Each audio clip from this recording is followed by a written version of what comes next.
Sigue la expectativa con lo que ha sido el resultado de las elecciones en Estados Unidos el pasado 5 de noviembre y todo este de transitar, lo que estamos viendo que ya incluso vimos una foto Donald Trump sentado con Joe Biden, una transmisión de mando pacífica que está prevista se concrete el 20 de enero cuando asuma esta nueva administración la Casa Blanca y que ya comienzan a surgir algunos nombres, se han dado algunos discursos y la expectativa en nuestro caso, acá en Venezuela, por supuesto, es qué va a pasar con las relaciones entre Estados Unidos y Venezuela. Por los antecedentes que existen del primer mandato del presidente Donald Trump, hay quienes apuestan a que, bueno, va a venir una política de sanciones mucho más fuerte y que la nominación de Marco Rubio, quien ha tenido como senador una postura muy frontal contra los gobiernos de Cuba, Nicaragua y Venezuela en nuestra región y en otros países también, si hablamos del caso de Israel y su oposición al respaldo financiero hacia Ucrania, hablan precisamente de que, bueno, este pudiera ser una especie de paso en ese camino de la política de sanciones.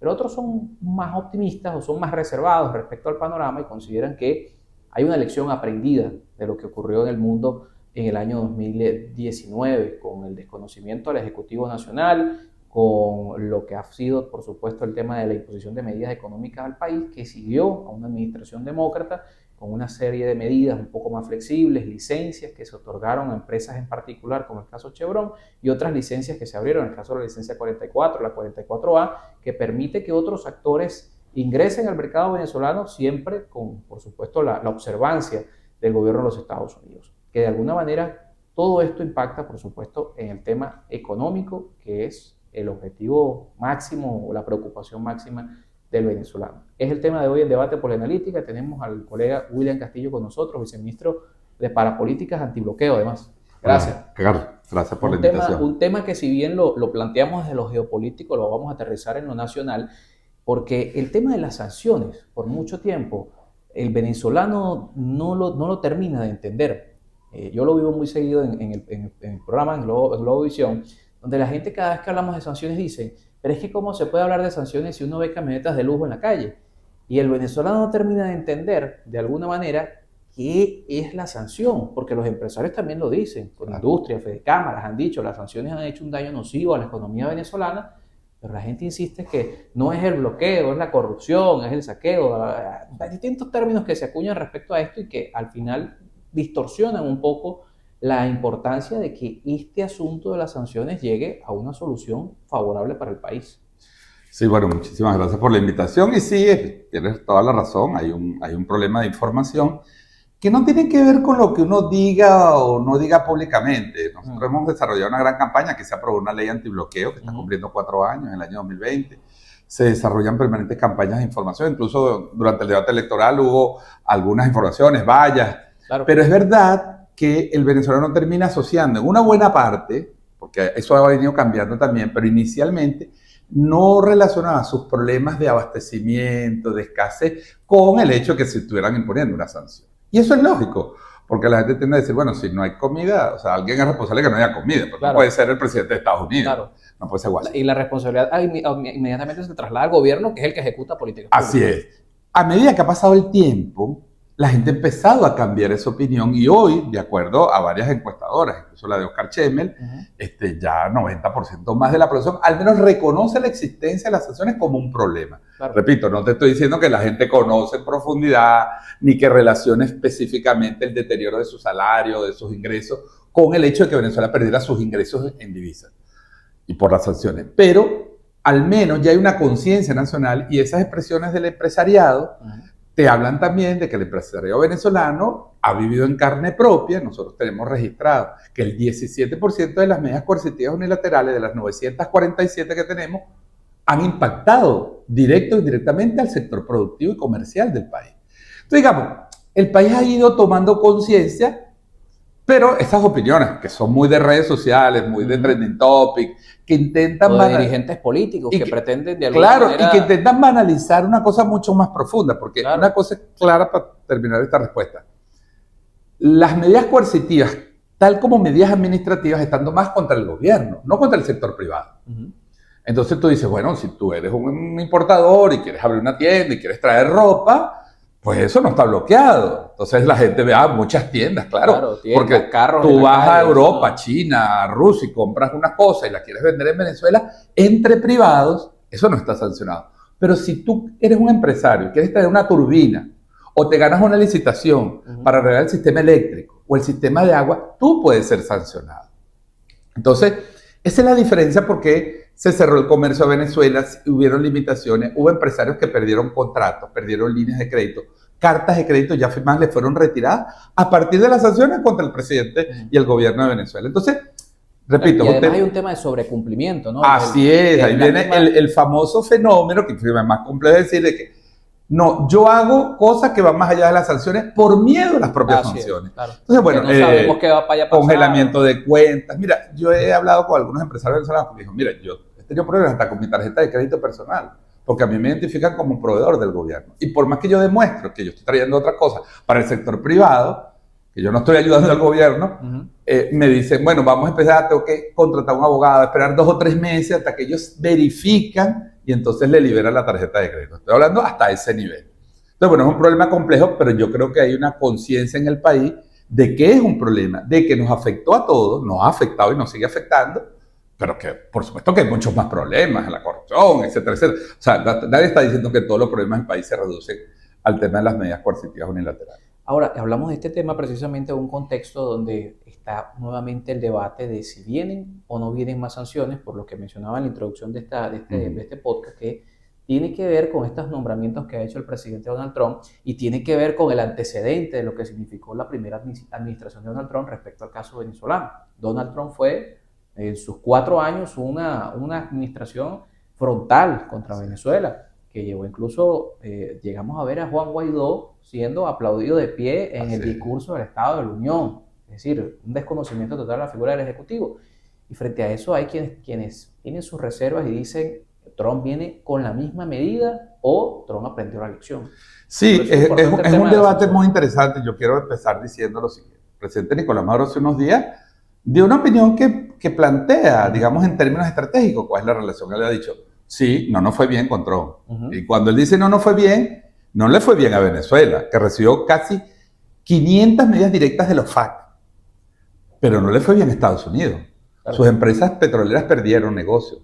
Se generó una deuda tremenda que tenemos con bonistas, con gente que tiene bonos venezolanos que son estadounidenses, con fondos de inversión y con empresas petroleras. Es decir, se cortó la relación que nunca se había paralizado durante el gobierno de Hugo Chávez ni de Nicolás Maduro por decisión de Venezuela. Pese a que también hubo tensiones. Claro, oye, bueno, hubo golpes de Estado y todas esas cosas, pero Venezuela nunca paralizó la entrega de petróleo. Quien paraliza la entrega de petróleo, la venta de petróleo a Venezuela es Donald Trump. Entonces, evidentemente existe una preocupación en un sector. El presidente dice, Trump tiene la oportunidad de un nuevo comienzo. Y lo dice no solo respecto a Venezuela. Oportunidad de oro, dice. Sí. Y lo dice respecto al mundo. Si Trump detiene o busca un acuerdo de paz en Ucrania, será un logro importante para la paz mundial y para la seguridad energética de Europa, sobre todo.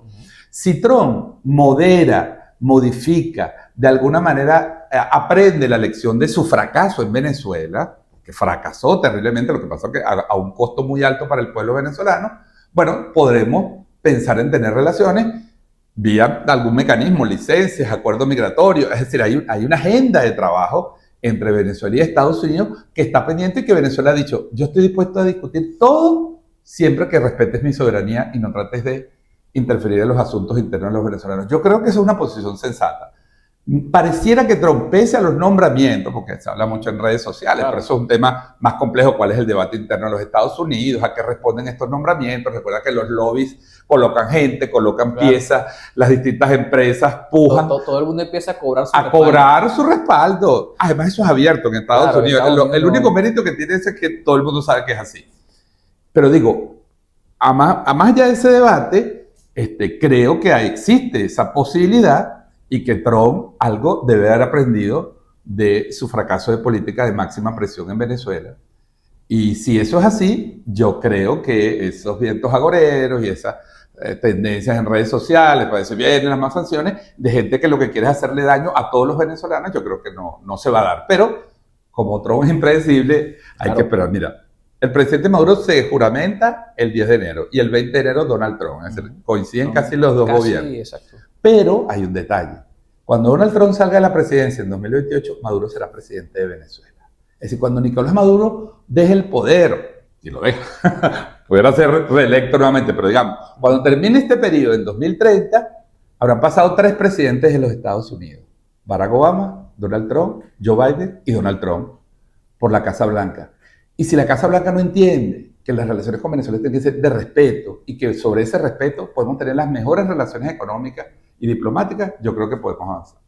Ahora, sobre este tema y hablando de esos lobbies y de todo lo que está pasando con la conformación del gobierno, hay discursos que a algunos les hace ruido y aumenta un poco ese revuelo del tema de las sanciones, porque la designación de Marco Rubio como secretario de Estado, su nominación, todavía no ha asumido ni es un hecho, entendemos Sí, tiene que ratificarlo el Congreso. Eso es un proceso distinto al simple nombramiento.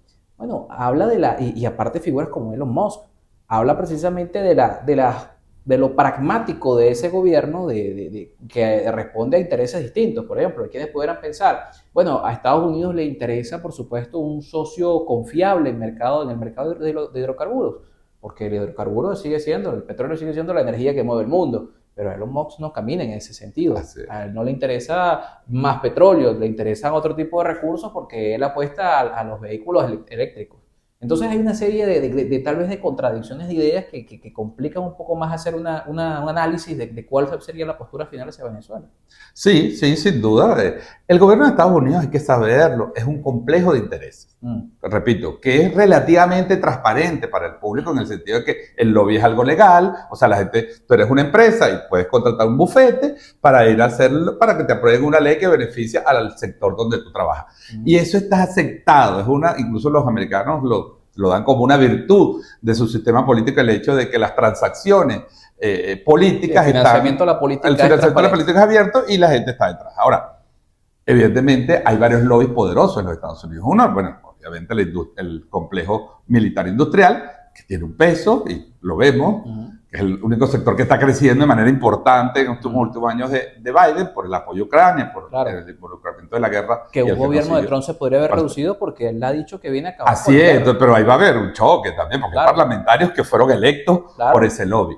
Luego está el sector petrolero, que es muy importante que la gente sepa esto. Carlos, esto yo no lo he dicho en público, pero durante la campaña electoral de Estados Unidos hicimos una investigación y resulta que el lobby petrolero aportó 3 veces más dinero a la campaña de Trump que a la campaña de Biden. Entonces hay mucha gente que dice, no, ya Chevron se fregó, le van a parar la licencia. Chevron es uno de los principales 10 aportantes a la campaña de Trump. Es decir, el lobby petrolero metió más dinero las empresas. También es la ExxonMobil. Bueno, claro, así va. Bueno, pues yo estoy diciendo el lobby petrolero, pero estoy diciendo como donantes individuales. Tengo una página que se llama opensecrets.org, que la gente puede buscar.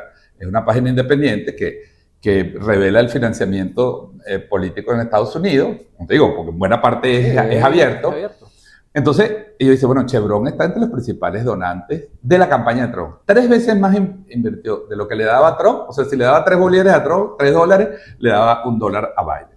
Al revés, las tecnológicas, porque se habla mucho de Elon Musk, pero hay otros empresarios y otras empresas. Y también hay conflictos entre esas corporaciones. Fue al revés. Más de dos tercios de los aportes que se daba a los demócratas y 1/3 se le daba a la campaña de Trump, porque todos invierten en todos los candidatos. Es mentira que existe una confrontación ideológica. En todo caso, y hay una confrontación política interna en el Partido Republicano entre lo que llaman los neocons, los neoconservadores guerreristas, y un sector que está más orientado al tema económico.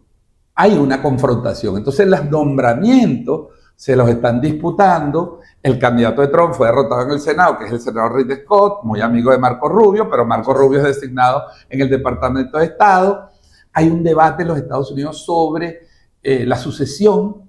Hay gente que está apostando sobre todo que por cierto es un debate en los dos partidos. En los dos partidos, porque tú dices, pero fíjate, desde aquí cómo se ve, desde Venezuela, porque nos falta evidentemente mucha información interna de los Estados Unidos, pero no pareciera haber un liderazgo claro en el Partido Demócrata. Ahora, J.D. Vance fue apoyado por Elon Musk, por Jeff Bezos, por Google, para que fuera vicepresidente, porque el lobby sionista, que también funciona, quería que fuera Marco Rubio el vicepresidente.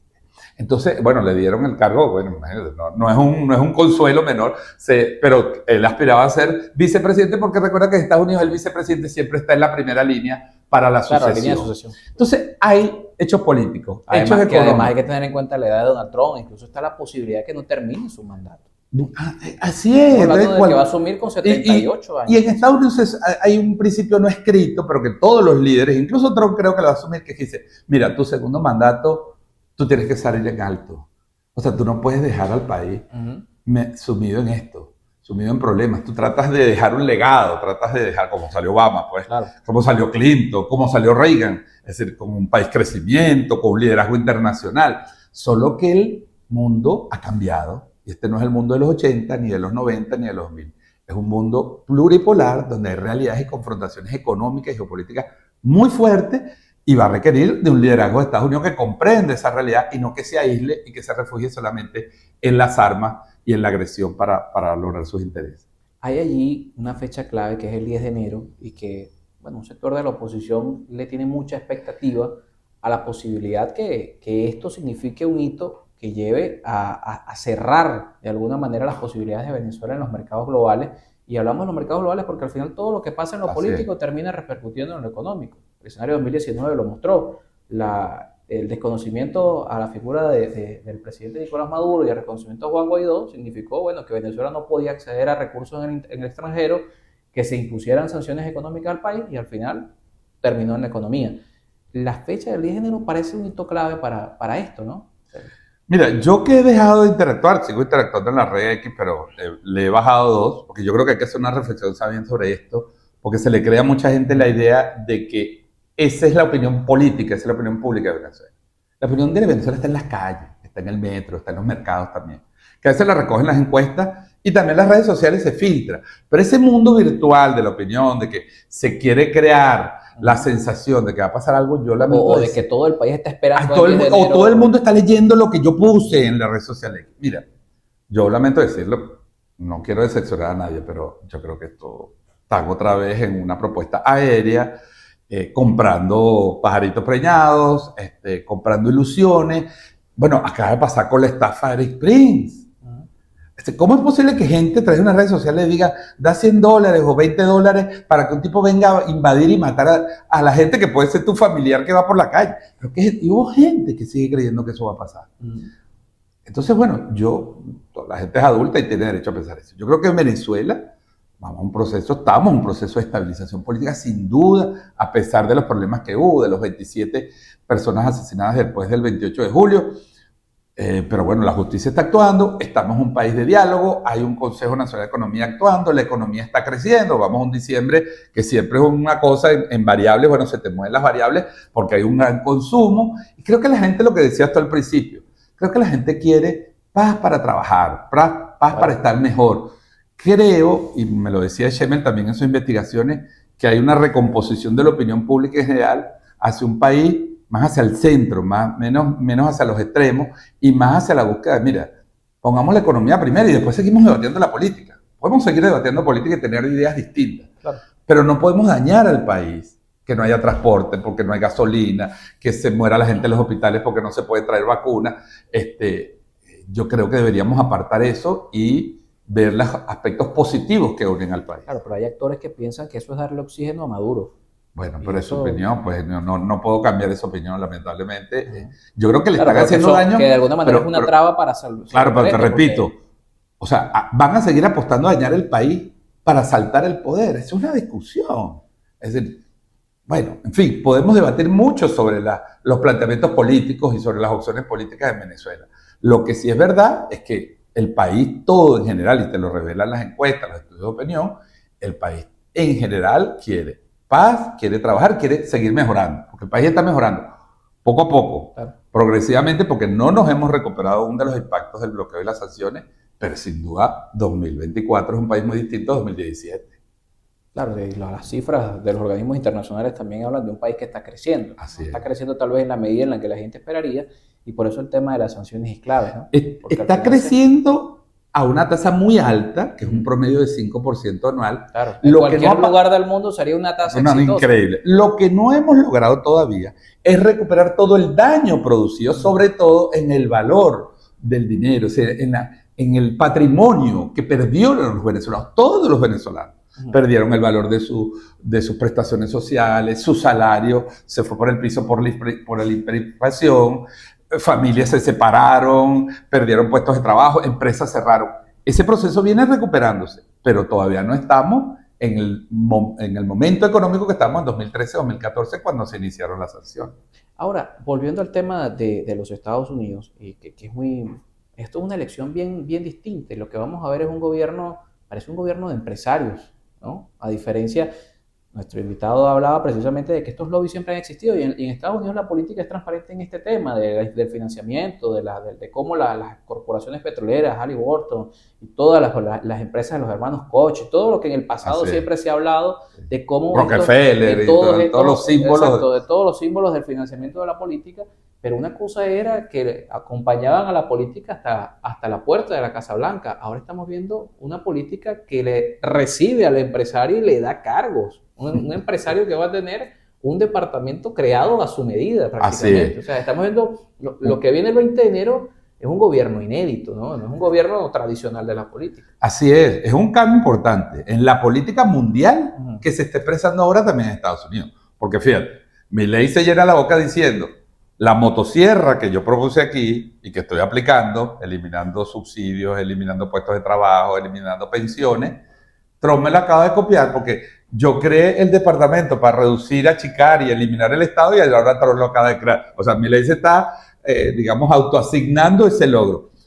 Lo que trato de decir con esto es que está pasando en varias partes del mundo, pero por primera vez lo estamos viendo en Estados Unidos, donde, como dices tú, los empresarios no llegan hasta la puerta, entran, y para decirlo en términos venezolanos, les cae el efecto gaceta. Y van a salir oficialmente como funcionarios. ¿Hacia dónde apunta eso? Mira, yo creo que es parte de la confrontación interna entre viejas y nuevas élites políticas en los Estados Unidos. Los llamados billonarios, porque ahora no se habla de multimillonarios ni de millonarios, sino los billonarios, se dice en Estados Unidos, que son capaces de montarse en hacer un vuelo alrededor de la Tierra, porque tienen dinero para hacerse su nave espacial y volar alrededor de la Tierra.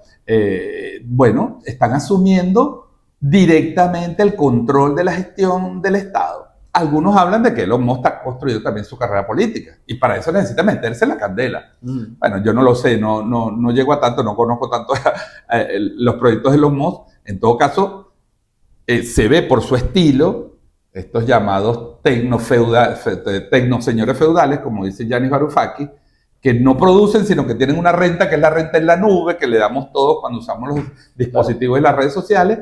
Bueno, están asumiendo directamente el control del Estado en los Estados Unidos. Es un proceso interesante. ¿A dónde puede conducir? A más crisis, a la solución de los problemas del mundo. Yo creo que todos estamos interesados en que en el mundo haya paz y que los países podamos desarrollarnos en paz sin el temor a una guerra, un genocidio terrible como el que está habiendo en Gaza. Pero es verdad que es expresión también de la crisis interna del sistema político norteamericano. Claro. Bueno, y de los sistemas políticos en términos generales, porque pareciera entonces estamos viendo una mutación, ¿no?, de la política, porque ciertamente no es un hecho aislado lo que ocurre en Estados Unidos y lo podemos unir a lo que es el auge de los extremismos. Así un es. poco con lo que pasa en Argentina con Milei, lo que pasa con Noboa, que, bueno, es empresario, pero también es una figura lejana del mundo político y que habla precisamente de eso, de una crisis del sistema político en el que la gente no se siente representada ya por ideologías, por partidos, sino por mensajes a través de las redes sociales. En España el crecimiento que ha tenido Vox, en Francia por primera vez ganando Le Pen, que no lo logró su padre, ahora Le Pen logró ir una segunda vuelta. Le acaban de meter un juicio para inhabilitarla políticamente. Pero puede ser que la inhabiliten porque todo el mundo dice, bueno, en la próxima elección sí va a ganar Le Pen. Mira, eso que dices tú es muy importante. Hay una mutación en el esquema de la llamada democracia, para algunos autores, democracia burguesa, la democracia liberal, vamos a decirlo así en términos más conocidos. Y esa mutación es una larga mutación. Realmente uno puede rastrear esto en los años 80, 90, después del Reaganomics, de la Thatcher, que era, bueno, los empresarios tenemos que meterlos en el Estado, tienen que controlar el Estado. Primero hay que reducir el Estado y pasarle sus funciones a las empresas privadas, educación, salud. Ese modelo ha tenido éxitos en algunos países, fracasos en casi todos los demás. Y ahora, como dices tú, hay una nueva etapa. Bueno, asumamos directamente, nosotros ya aceptamos la cosa de meternos en política. Es una cosa que es una respuesta a una crisis estructural. Estados Unidos está viviendo una profunda crisis, tiene 100.000 muertes por sobredosis al año. Claro, 100.000 una epidemia personas. con el uso del fentanilo. Es decir, o sea, no están muriendo esos soldados en Ucrania, no están muriendo esos soldados estadounidenses en Gaza, ni en Afganistán, ni en Irak. Están muriendo en las calles de los Estados Unidos niños de 12 años, de 8 años, de 14 años, de 20 años, por la crisis de los opioides. Tienen un problema de inflación por primera vez, que es la derrota de Biden-Harris se debe fundamentalmente Claro, a un tema que crezca la inflación 20% en un año. Para Estados Unidos es un escándalo. Para nosotros es un éxito tener 20% de inflación al año, pero para Estados Unidos es un escándalo. Hay una crisis productiva interna donde Trump dice, bueno, por eso make great America again, o sea, baja América grande otra vez, vamos a volver a traer las empresas, pero muchas empresas no quieren regresar. Muchas empresas estadounidenses que están en China no quieren regresar. Y eso va a ser un conflicto también económico que ya lo tuvo Trump en su primera presidencia. Entonces, son muchas cosas que están pasando. Son muchas cosas que nos tienen que, por una parte, preocupar, pero hay que mirar la otra cara, el vaso medio lleno. Es decir, se están abriendo oportunidades, el Banco de los BRICS, nuevos sistemas desdolarizados. Es decir, hay que ir al mundo de un equilibrio, porque nadie está diciendo que el dólar se elimine. Nadie está planteando la eliminación de la economía y del peso de Estados Unidos en la economía mundial. Eso es imposible, es una potencia. Lo que ustedes dicen es que no puede ser que el dólar sea una dictadura. Que si a ti te quitan los dólares te quiebran el país. Que fue lo que nos hicieron a nosotros. Ahora, comercias en dólares, comercias en rublos, comercias en yuanes, o en distintas monedas o en cestas de moneda, donde no haya sanciones, que no limiten a nadie para vender sus productos, que ningún país pueda ser perseguido. ¿Pero qué es eso? Eso coincide con la propia crisis del multilateralismo. La crisis de las Naciones Unidas, como dijo el presidente en Kazán, agoniza porque es incapaz ya ni siquiera de parar un genocidio en el mundo. Entonces, son temas complejos que nos preocupan, pero que yo digo que en Venezuela estamos, dentro de todo, en una etapa positiva de avance. Y que hay que hablar, hay que analizar, ya nos toca despedir, si esto realmente es un conflicto por preocupaciones democráticas o por otros temas, porque por ejemplo, William Castillo menciona la cumbre de Kazán, donde a Venezuela, bueno, Brasil dice que se quebró la confianza, pero en esa misma sala hay gobiernos, monarquías absolutas, gobiernos que no son propiamente democráticos y nadie les cuestiona estar sentados en la mesa. Y allí es donde uno se pregunta, ¿pero esto es un asunto de garantías democráticas o un asunto económico? Yo creo que, bueno, no voy a meterme más con Lula porque bastante se ha dicho. No, bueno, y ahora recogió otra vez la cosa. Ya dijo que es problema Por de cierto, Venezuela, repito, no quiero meterme con Lula, pero sí voy a decir algo que yo creo que es obvio para que analizamos la política internacional. Yo creo que la elección, o sea, el golpe en la cabeza que dice Lula que lo hizo más inteligente fue la elección de Donald Trump. Porque el problema que está en el gobierno de Brasil ahorita, que es un gobierno de coalición, donde sectores de derecha, no bolsonaristas, salió muy mal, por cierto. Salió muy mal en las elecciones. Y la victoria de Trump, que es un aliado directo, porque Trump sí asume su alianza con Bolsonaro. Claro. Trump todavía no asume su alianza con Milei. Ese es el gran fracaso y por eso Milei va directo al desastre si Donald Trump no le levanta la mano. Pero Bolsonaro sí es un tipo que Trump escucha por la importancia económica de Brasil y que se le gustaría volver al control de Brasil. Entonces, creo que entre el golpe en la cabeza y el golpe en las elecciones, bueno, viene este recular. Ahora, el presidente dijo, un punto para Lula. Ojalá volvamos. Nosotros decimos, más allá de esos problemas y de los intereses que se movieron en Kazán, Venezuela ya está en la plataforma de los BRICS, ya está empezando a hacer operaciones, es invitado a todos los eventos de los BRICS y será cuestión de tiempo cuando se oficialice su ingreso. Pero ya la posibilidad de entrar a los fondos de financiamiento, a los nuevos esquemas comerciales, y desdolarizado, Venezuela tiene esa puerta abierta porque es obvio que los demás países quieren que Venezuela entre y lamentablemente tuvimos ese veto de Brasil. Pero yo creo que es una cosa que se va a superar, ojalá se supere dentro de poco. Pues viene la presidencia de Brasil, sería una forma de Brasil de reivindicarse, que ahora va a ser presidencia pro tempore de los BRICS. Es decir, bueno, no importa lo que pasó en Kazán, vamos a reactivar el proceso de ingreso de Venezuela a los BRICS. Pero te digo, para terminar, que es un mundo convulso, es un mundo complejo, pero es un mundo desafiante. Y yo creo que desde Venezuela se está respondiendo positivamente a esos cambios del mundo para bien de todo el país. Y es una oportunidad para Venezuela Así reincorporarse en esta coyuntura con lo que tenemos, que es el petróleo. Así es. Porque estalla un conflicto mayor en el Medio Oriente, continúa la guerra en el este de Europa y el gas y el crudo están aquí. Así es. Así es. Gracias por acompañarnos. No, gracias a ti, Carlos. William Castillo con nosotros en Debate Polianalítica. Gracias como siempre a ustedes, que recuerden, nuestras redes sociales están a su disposición, @Polianalítica en todas las plataformas, este contenido disponible en nuestro canal de YouTube y en todas nuestras cuentas.